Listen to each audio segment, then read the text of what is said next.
nonprofit MBA purpose is to provide new business insights and fresh creative ideas for executive directors and their teams that will help them improve their organization. Here is your host, Stephen Halasnik. Welcome, everyone. My name is Stephen Halasnik. I will be your host for today's Nonprofit MBA podcast, as I have been for the last 6 years. I am co-founder of Financing Solutions. And for those of you who don't know about Financing Solutions, we are actually the leading provider in the United States of lines of credit to small nonprofits. So yes, there's a company specifically specializes in lines of credit for nonprofits. If you are interested in learning more about a line of credit for your business, for your organization, please visit us at nonprofitmbapodcast.com. And today we do have a sponsor, as we usually do. It's Araize Fast Fund Online. It's Araize. And they are accounting software that's specifically made for small to medium-sized nonprofits. And one of the nonprofits I'm a part of, well, we moved to them, and we're really happy with them. It's a lot better than QuickBooks, specifically made for nonprofits. So again, if you want to learn more, just go to araize.com, ARAIZE.com, or call Joe at 866-840-7449. Today, I am very excited to be speaking with Selena Shands from Full Capacity Marketing. And Selena is born and raised in North Carolina. And Selena approaches business like a true Southerner: relationships first, business second. She is the founder, CEO of Full Capacity Marketing, a 20-plus year national consultancy specializing in brand storytelling and strategic communications. As a former female athlete of the year, Selena attributes her love of sports as a driving force and passion that she puts into every single project. Full Capacity Marketing has a customer-centric model and has earned the company more than 75 global awards for her customers, for its customers who have built sustainable and relevant brands across the nation. Selena, welcome to today's Nonprofit MBA podcast. Thanks so much, Stephen. It's great to be here with you. So what was the sport that you were Athlete of the Year for? Basketball. I played all sports. In North Carolina, there's not a lot to do. So you end up playing sports. And I played everything, but I specialized in basketball in college and loved it. Cool. And what school did you go to? I started out at University of North Carolina at Wilmington, and then transferred to East Carolina University, also in North Carolina. Yeah, cool. Good. How do you think the sports world, participating in that type of sports, has helped you in your business? I think in sports, it's a great mentor because it allows you to really focus on being goal-driven, goal-oriented, and working among team members. And it allows you to look at what you're really strong at and depend on other people in ways maybe that you're not so strong in. And so that's how I've developed teams my whole life, is really lean into what I do well and then surround myself with talented people. And that makes for a winning combination. Yeah, I'll be honest with you. I played Division I college baseball as well, and Okay. I played a lot of sports just like you did. And it's just a side note from today's topic. I was always, like you, had the same feeling that people who played at a high level of sports were going to be good employees. And I actually had the opposite experience. Oh, really? Oh my Yeah. goodness. That's interesting. I don't know. It's, and it's been a number of occasions. I've had I've had some good ones, but I've also had quite a number of bad ones too. I wonder So why that is. Maybe it's because if they're leaders in their sports, maybe they're born to be entrepreneurs and not employees, which is two different mindsets. yeah, that wasn't it. Yeah, that wasn't it. I think there's even when I played baseball, there was a significant amount of people on the team who, I was amazed that they were in college and that all they cared about is playing baseball, and they didn't care about school. and I was like, "What are you doing? What are you here for?" And so some of the athletes I had hired in the past just really weren't that smart. I hate to say it, they just really weren't that Interesting. smart. They were good athletes and driven, maybe not even know driven, but they were talented, but on the field, but didn't translate into business. So, but again, there's forever rule, there's an exception. So, anyway, it was just a side note.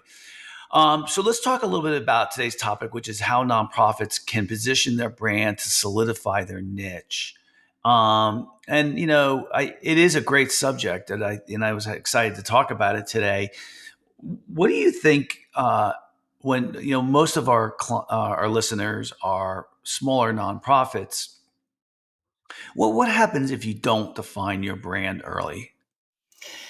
Yeah, it's a big mistake because if you think about it, research will show that we see anywhere, depending on what market we're in, between 3,000 and 10,000 advertising marketing messages daily. So just think about that. You're not only competing against other nonprofits and vying for attention and funding, but you're also competing with the noise in the market. What is going to get and engage your clients that you're trying to attract, or your funders, your donors? What is that message? So we have a saying over here that if you miss the message, you miss the mark. You also will waste a lot of valuable money and resources going out there and doing a bunch of stuff like social media, advertising, blogging, and not really getting the right message across through those mediums is going to be a disaster. So it's really important to start with figuring out your brand and what we call your brand blueprint. Yeah, I have an idea that I know what the answer to this question is going to be, but let me ask you this: you get a call from somebody and says, I think we need to spend some time on really building our brand. People don't Mhm. know us; we're competing against other people. Blah blah blah. What is the first question that comes out of your mouth when you ask that person for maybe you talk a little bit more about an engagement and what is the one of the questions that you would ask that person?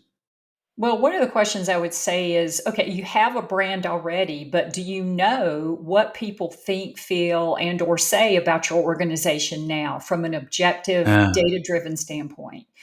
Because if you don't know that, and let's say you're trying, what perceptions do you need to change in the current market, and where do you want to go?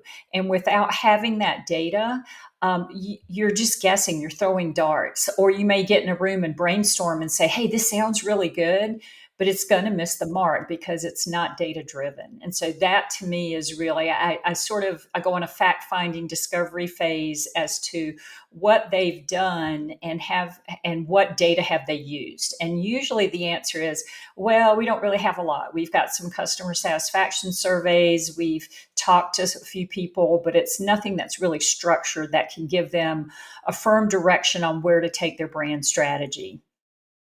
yeah, I get it. And I think the key that you said, which was data driven, right? Because someone will Mhm. say, well, this is what I think people think, and blah blah blah blah. But Right, then your next one is, well, how do you know? What's the data to support right, it?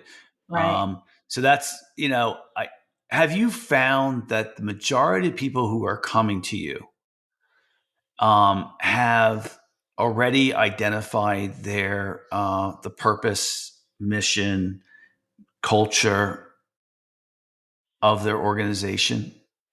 Yes, they They have. have. They have. And um, we evaluate it though, because part of the data is when you're talking to customers, whether that can be through surveys, focus groups, interviews, whatever methodology you're going to use, a good question to ask is, well, what do you think we do? And then the other one is, well, what do you think we do better and differently than similar nonprofits in our space, right? And it's interesting. I would even ask your internal staff that question. what do you think our mission statement and our vision statement means? What do you think our values mean? Because you could have a value up on your website that says innovation. Well, what does that mean exactly? Is it mean you're going to look at large scale community issues that no one is tackling and find a way to bring a solution to them? Like what are the, I always say the devil's in the detail, right? So in this process, what we find is sometimes we end up tweaking the mission, vision, and values because the data is showing other things, or we're using words that may sound good, but they don't hold value in the eyes of your clients, funders, and donors. Yeah, I agree with you, and I think too it's the mission, values, culture. Mhm. It's not for you the management team. It's for everybody, right? Every And so you have to go over that stuff over and over again. And asking someone who's if you have innovation as one of your culture, I agree with you. You're right in saying so what does that mean to us, right? And you have to ask those questions and remind every people of why you do what you do and the culture of the organization and things like that.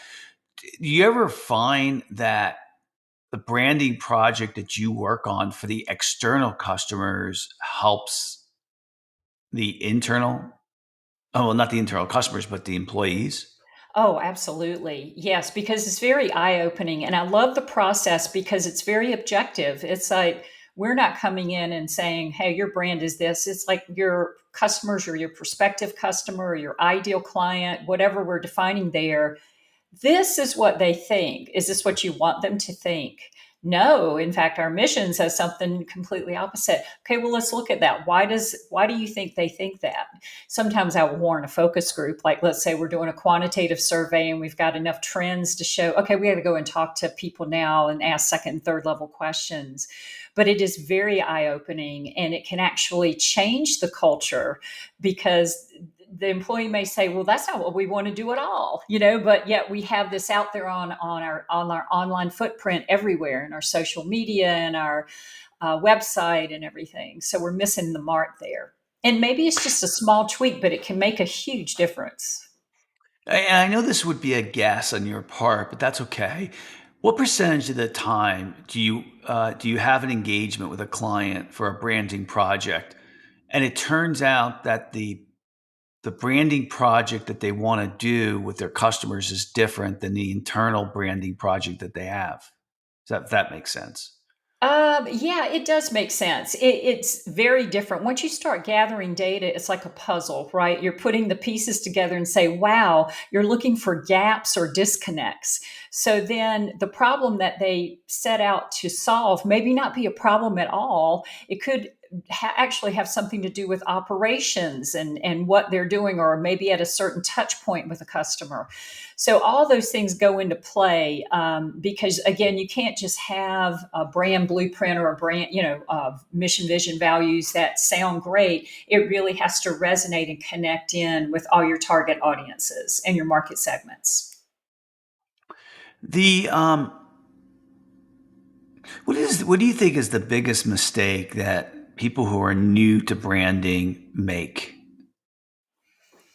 I think they think it's just about a logo and the look that they want to present to the world. And that's certainly a part of it because your logo and all of that is a certain tone that you set in the market. What is the voice of your brand going to be?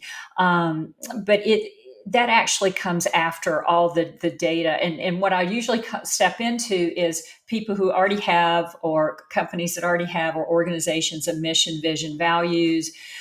They have a logo, but they have not taken it the next step on developing a positioning statement and then taking that into a brand promise. And they're both very different. The positioning statement is based on data and interviews and a competitive analysis. What do we do better and differently than those in our space? Right, number one. And then the brand promise is, how does that translate in what we want our customers to actually experience? And that could be in the form of a tagline, a sentence, or your key message that you're going to talk about with your brand. And I find that So that's what we call in totality the brand blueprint plus your logo and all of that. That is kind of your foundation plus your messaging with all your target audiences. Once you have that, you're golden. But a lot of times we come in and we find maybe certain gaps are there. With the data, or maybe they haven't thought through. They can always do a brand refresh, right, in the market and say, okay, well, this is who we've been for a while as our nonprofit, but now, we're having these issues. We're having more competition. We're not meeting our performance goals. So why, right? And a lot of that has to do with the brand blueprint and having some parts omitted. Now, when you've done a branding project for a nonprofit, Mhm. how has it been different than a for-profit company? It's interesting. They're both, when you look at the process, it's both the same. Both of them use data.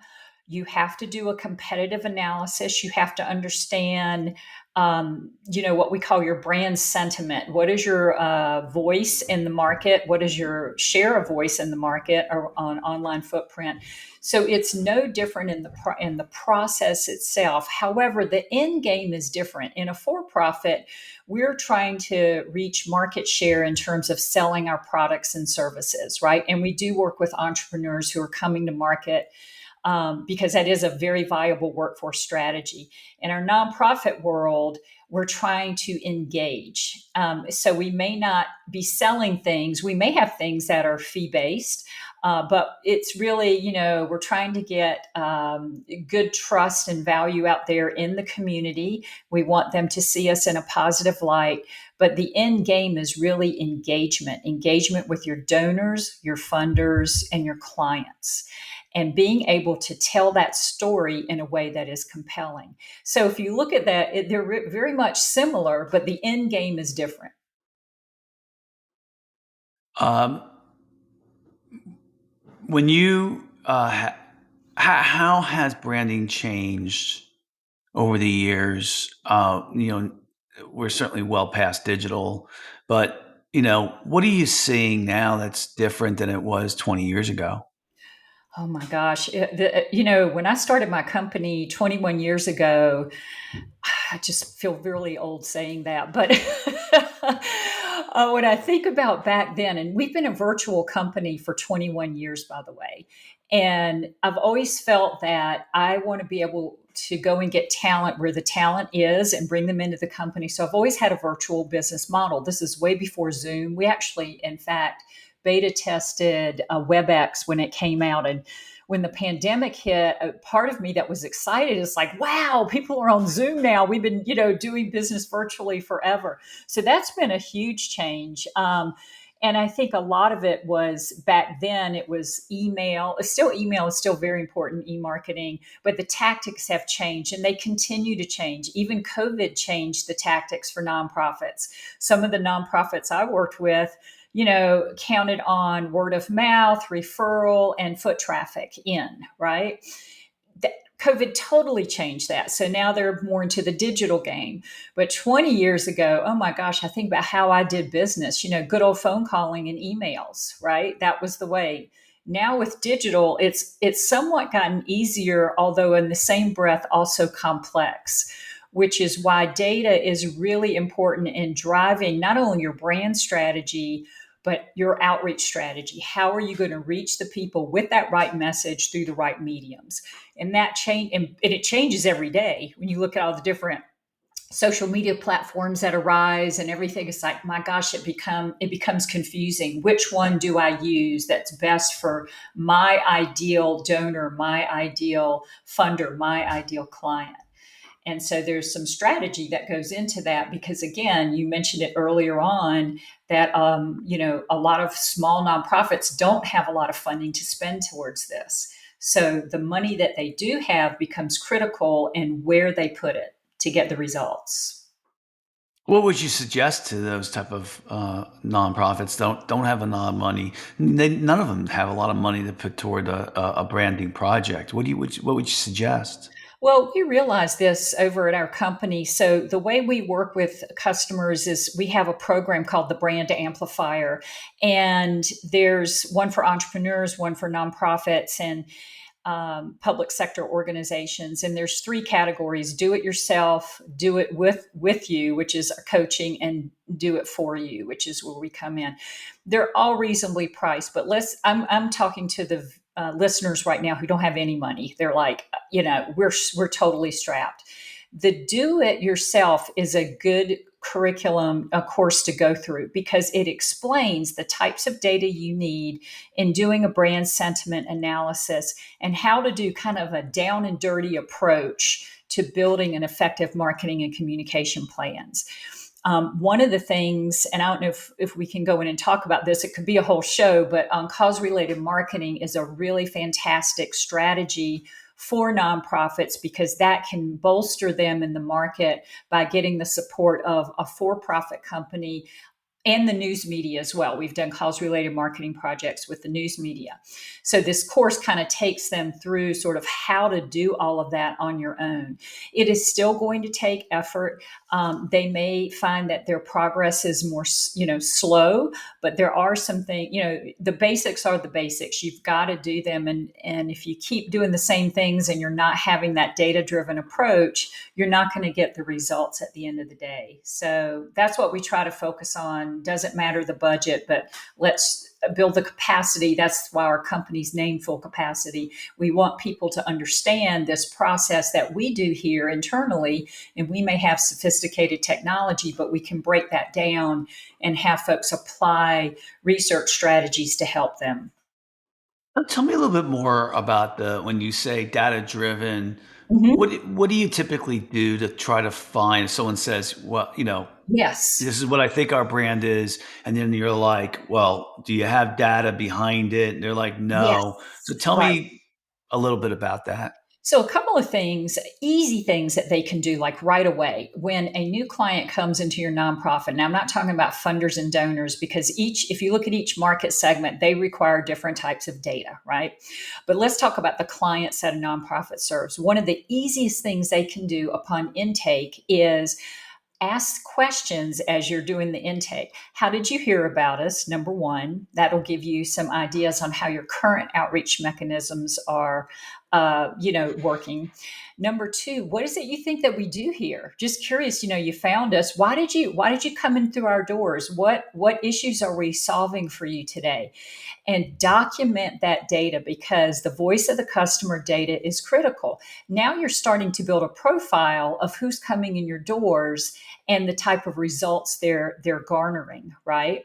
From there, you can also follow that person and be able to tell their story, which is so important for a nonprofit to have that emotional connection with the community. So, how did Joe wandering into our office? Here was his challenge. Here's what we did for Joe, and here's how it changed his life. You could be just like Joe, and that's talking to another client. So, voice of customer. The other thing you could do is just do, like, let's say you're having an event or something, doing a focus group with some of your current clients or new clients coming in.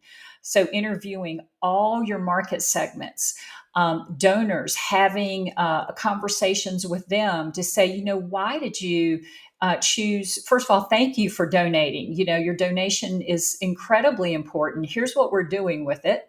And can you tell me why you donated to us? That why question is really important. So it's really just opening up conversations and, most importantly, documenting what they're saying. The other thing that you all can do right away is a competitive analysis. And how you do that is so simple in my mind. I call it friendly stalking. But think about your 3 to 5 top competitors, top nonprofits that, gosh, they keep getting our money. How do they do that, right? And just create a grid with each of the organizations, and go online, take a look at their brand. What does their brand look like? What is their brand story, their vision, mission, values? What value proposition do they say they're bringing in their brand promise? Who is their customer? And look across all of their online platforms. I would look at their annual reports, the funding, the funders that they're getting, the stories, all of that. And then I would take a look at what are the strengths, weaknesses, similarities, differences, and opportunities between what you all are doing and your top competitors. And if you do those things that we're talking about, now you have kind of the internal data, talking about with your internal customers and clients and donors, et cetera. You have external data and what your competitors are doing. Now you've got a great start to start thinking through, well, what are we doing differently? What are we doing differently? Are we doing anything differently? Should we be? Where's that gap in the market? And then starting to build the messaging around that. Yeah, I would tell you some of the the best work that I think I've ever done in my career has been on branding projects because Mhm. it just leads you everywhere. It does.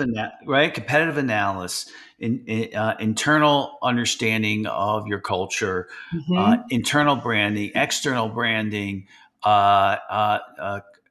In a for-profit world, customer acquisition Yes. and how that works, and certainly you can translate to donor donor acquisition. There you go. Mhm. There's a good word for it. It's just if you work on a branding project. I'm going to tell everybody. Anyone who's listening might say, "Oh, this is another thing to do," Yeah. but honestly, it really fits into everything you do, doesn't it?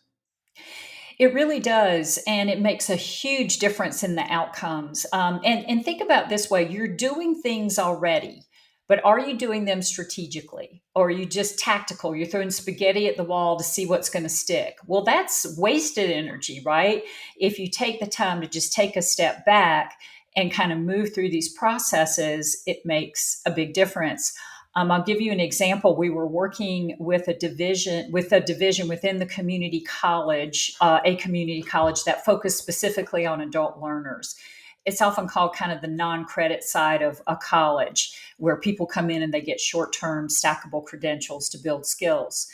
There were 5 departments in this division, and they were all working in silos. So they were missing opportunities where, like, a customer may have been interfacing and learning English, but then there wasn't a way to get over to learning a skill, say in office or welding or whatever that is going to be.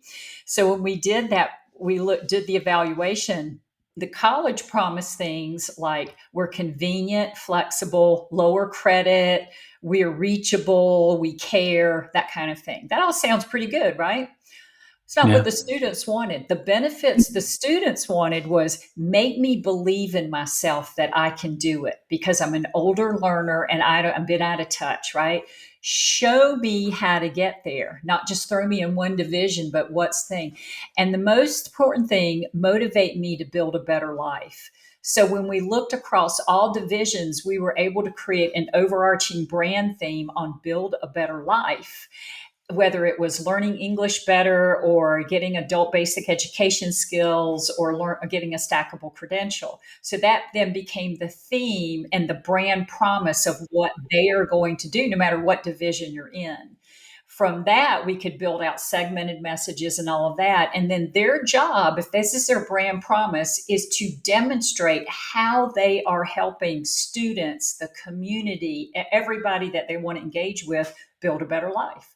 And that became their brand promise. But before, it was just like you could see the difference. They had benefits, right? But it was not what the students wanted. They were motivated by something different. So here they could have spent all this money on an ad campaign with those messages and it would not have hit the mark. Now they are leading the state in enrollments. They're the number one school in community colleges in this realm leading enrollments. So, it shows you the power of this. Let me ask you the $1 million question that's on my mind for that. And that is, do they actually do surveys of the students after to determine if they're producing the type of education that matches the branding project? Because the branding project sounds awesome. Now, are they really doing it?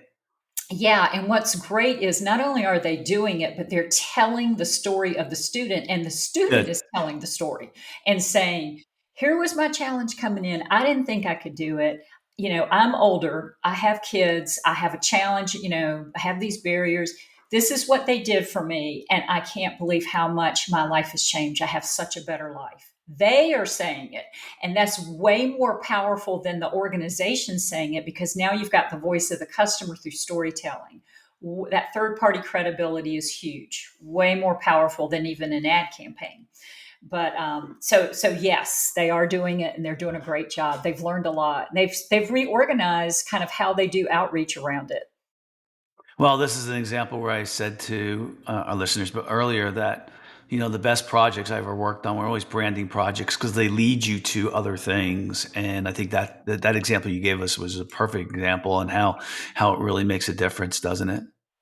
Yes, it does. It does. And I know it can be overwhelming, but if you just kind of break it down into those simple steps we talked about, just start there and see what comes of that analysis. Just start talking to people, but document it so you can start looking at trends. Well, I'll tell you what I would do. I mean, I certainly would go to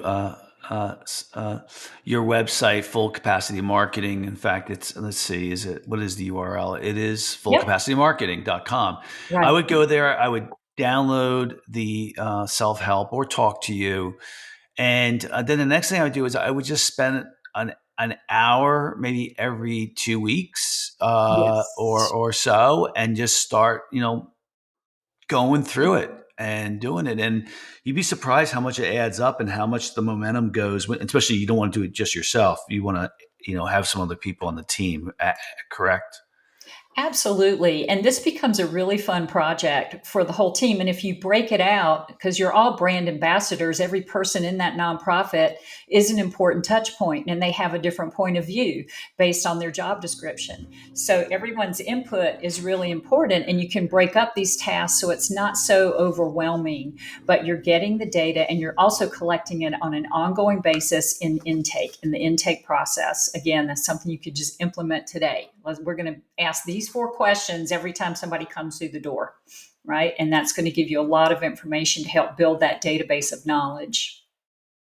And I would just tell you from my business experience too, and that is, I'm looking at the topic that we were going to cover today: how nonprofits can position their brand to solidify their niche. Yep, And the key word here isn't brand; it's actually niche. it is. I mean, if you do a really, really, really good job, if you run a really great nonprofit, um, your niche is the key, It right? is. That's really the key, and your brand will solidify that too.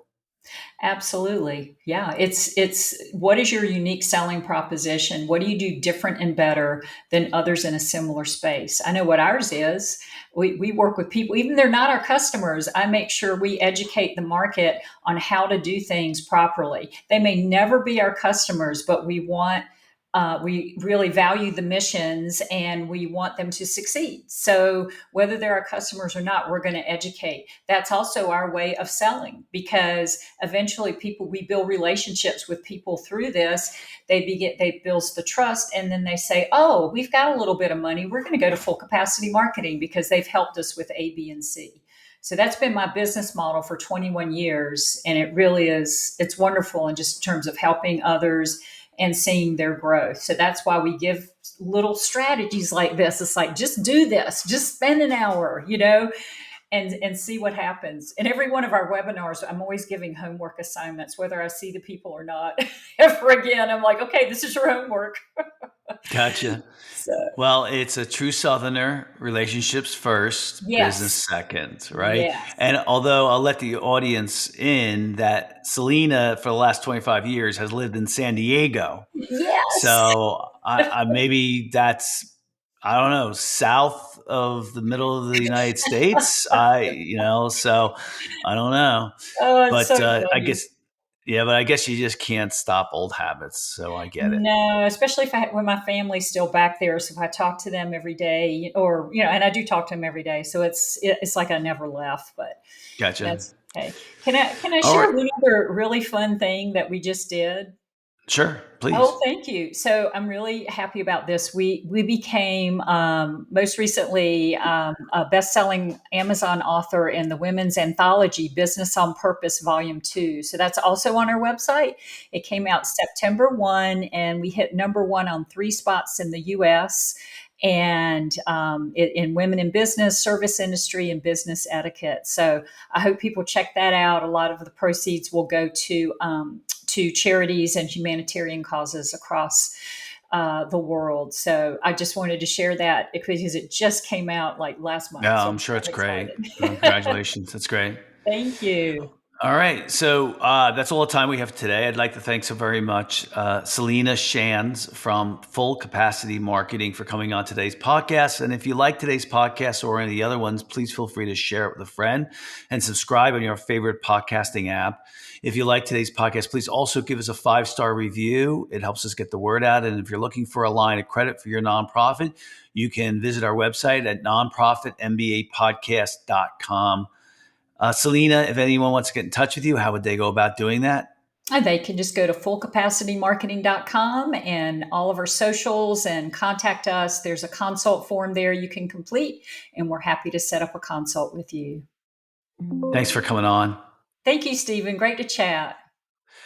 And I just want to, I end every podcast this way. I want to thank all of our listeners, not so much for just listening, but just for trying to make the world a better place.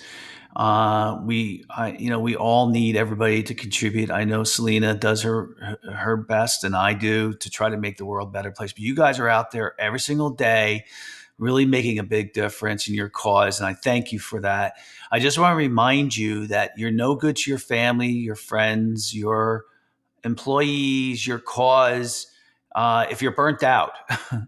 And solving the world's problems is unfortunately a marathon and not a sprint.